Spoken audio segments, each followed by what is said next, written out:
শ্রী অনুকূল চন্দ্র নাম জপম নবীরাম।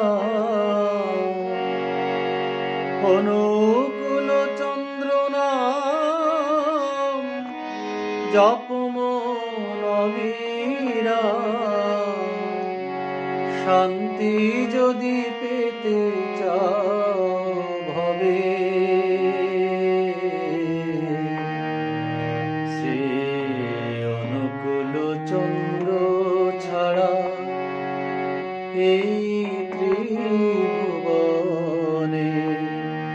কে আর আপন হবে। শ্রী অনুকূল চন্দ্র ছাড়া এই ত্রিভুবনে কে